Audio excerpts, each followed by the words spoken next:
جب ہم ہی اچھے نہیں ہیں تو پھر رحمت کی چادریں تو نہیں تان دی جائیں گی ہمارے اوپر. یہ حکمران عذاب ہے ہمارے اوپر اور یہ ہمارے گناہوں کی سزا ہے. حجاج بن یوسف بصرے کا سخت گیر حاکم اپنے ہاتھ سے 70,000 لوگوں کو قتل کیا تھا. 90,000 لوگ اس کے حکم سے کٹے تھے. حضرت حسن بصری رضی اللہ تعالیٰ عنہ فرمایا کرتے تھے اگر پچھلی امتوں کے لوگ اپنے سارے ظالموں کو لے آئیں اور ایک پلڑے میں ڈال دیں، ہم صرف حجاج بن یوسف کو دوسرے پلڑے میں ڈال دیں گے، یہ پھر بھی بھاری ہوگا. صحابی رسول کو سین حرم میں ذبح کیا شخص، بہت ظالم شخص.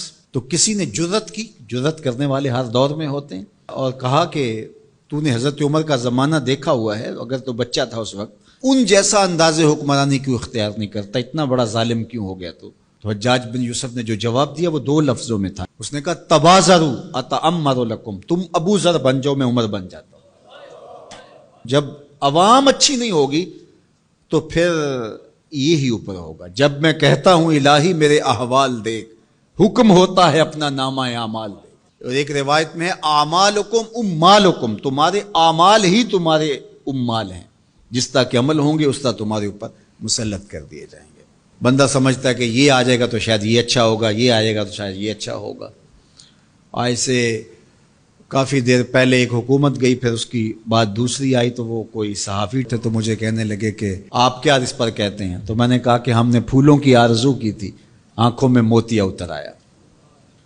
تو یہی ہوتا ہے، جب تک ہم خود اپنے آپ کو صحیح نہیں کرنا چاہیں گے اتنی دیر تک کچھ بھی نہیں ہوگا. اور دوسری طرف یہ جو نظام ہے اس وقت ہمارے اوپر مسلط، ہم وا دل نخواستہ قبول کیے ہوئے ہیں، اور یہ مشق تھی کہ چلو اس کے ذریعے سے کوئی بہتری کا راستہ نکلے، لیکن 70 سال سے وہ کولو کے بیل کی طرح وہی مشق ہو رہی ہے.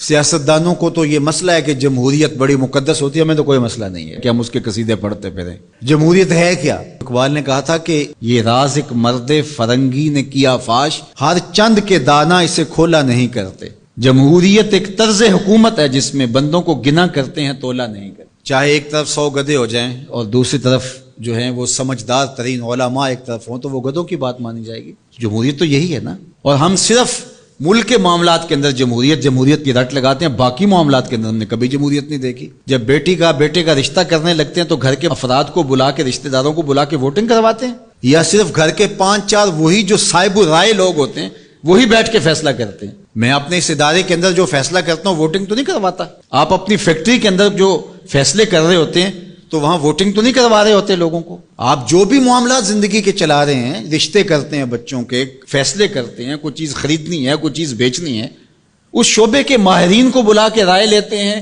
سمجھدار لوگوں کو بٹھا کر کے. اس وقت آپ کی کچن کیبنٹ بھی ہوتی ہے، سب کچھ ہوتا ہے اس وقت. اور یہ ملک اس قدر بے توقیر ہے کہ یہاں آپ اس شخص کی رائے لے رہے ہو کہ جو بریانی کی پلیٹ کے اوپر بک رہا ہے، اور آپ کہہ رہے ہیں کہ اس ووٹ کو بھی عزت ہونی چاہیے، اس کو بھی وقار ہونا چاہیے. کیا بات ہوئی آپ کی؟ ہماری تقدیر اگر بدل سکتا ہے تو وہ نظام محمد صلی اللہ علیہ وسلم بدل سکتا ہے. نظام خلافت ہماری تقدیر بدل سکتا ہے. ہم مشق کرتے رہیں، جو بھی کرتے رہیں، کچھ نہیں ہونے والا. ماضی میں کتنی حکومتیں آئیں، بدلی، اب ایک حکومت آئی، اب یہ بھی شاید جانے والی ہے، قصہ تمام ہونے والا ہے. پھر اس کے بعد کیا ہوگا؟ یہاں ایجنسیوں کے لوگ بھی موجود ہیں. میں میسج دیتا ہوں، کوئی ملک کے اندر سے سنجیدہ لوگوں کو اکٹھا کرے. 22 کروڑ کی عوام میں سے کوئی 100 آدمی بھی نہیں ملے گا جو دیانتدار بھی ہو، خیرخواہ بھی ہو اس ملک کا، اور باصلاحیت بھی ہو. ان لوگوں کو بٹھائیں اور کوئی 10-15 سال کے لیے ان کے سپرد کریں ملک، کوئی معاملے سیدھے کریں. غریب کے لیے تو زندگی اتنی تنگ ہو گئی ہے کہ خودکشی منع ہے شریعت میں، ورنہ لوگ خودکشی کر لیں. یہ حالات اگر یورپ میں ہوں، دیگر ممالک میں ہوں، تو وہ تو اجتماعی خودکشیاں کریں. یا ہمارا مذہب ہمیں روک رہا ہے اور ہم برداشت کر رہے ہیں اور صبر کر رہے ہیں. ہمارے مذہب نے ہمیں صبر کی تلقین کی ہے. ورنہ آپ گھر سے نکلتے ہیں، کوڑے کے ڈھیر پڑے ہوئے ہیں جگہ جگہ. لوگوں کے رویے کتنے کھردرے ہو گئے. رشتہ داریوں کے اندر باہمی الجھنیں، لڑائیاں، شر فساد، ایک دوسرے کی ٹانگیں کھینچنا. گلیوں بازاروں سے لے کر کے آپ اوپر کی سطح تک چلے جائیں، یہ معاشرہ نہیں رہا. یہ بے ہنگم ہجوم ہے، یہ وحشیوں کا ایک طبیلہ بن گیا ہے. انسانیت نام کی چیزیں تقریباً رخصت ہو چکی ہیں. یہ زندگی گزاری نہیں جا رہی، زندگی گھسیٹی جا رہی ہے. ہم اپنی لاشیں گھسیٹ رہے ہیں. زندگی میں طمانینت، سکون نام کی کوئی چیز ہی نہیں ہے. ہر بندہ ہاتھ ملاتے ہوئے دوسرے سے ڈر رہا ہے کہ پتہ نہیں یہ میرے ساتھ کیا کرنے والا ہے. یہ تو وحشیوں کا معاشرہ ہوتا ہے، انسانوں کا معاشرہ تو نہیں ہوتا. لوگ غریب سے غریب تر ہو رہے ہیں، اور چند لوگوں کے پاس دولتیں اتنی ہیں کہ ان سے شمار ہی نہیں ہو رہی.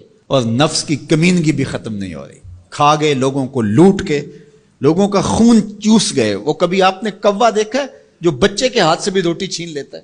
یہ ہمارے جو بچے ابھی پیدا ہونے والے ان سے بھی روٹی چھین چکے ہیں, اور آگے ان کی نسلیں ہماری آنے والی نسلوں کی روٹی چھیننے کی تیاریاں کر رہی ہیں. تو ہمیں اپنے آپ کو صحیح کرنا ہوگا, اور میں مشورہ دیتا ہوں میری یہ باتیں ضرور پہنچائیں کہ خدا را رحم کیجئے. جو اپنے بند کمروں میں بیٹھے انہیں نہیں پتا کہ لوگ کس طرح سسک سسک کے زندگی گزار رہے ہیں, کیا اذیت ناک زندگی ہے لوگوں کی. تو اس لیے خدا را اس ملک پر رحم کھائیں. جن کے پاس قوت نافذہ ہے وہ ضرور اس کو استعمال کریں, اور کوئی ایسا فیصلہ کیجئے کہ جو یہ پج مردہ معاشرہ پھر سے جی اٹھے, اور وہ ایک ہی راستہ ہے, اور وہ راستہ میرے حضور کا دیا ہوا راستہ ہے.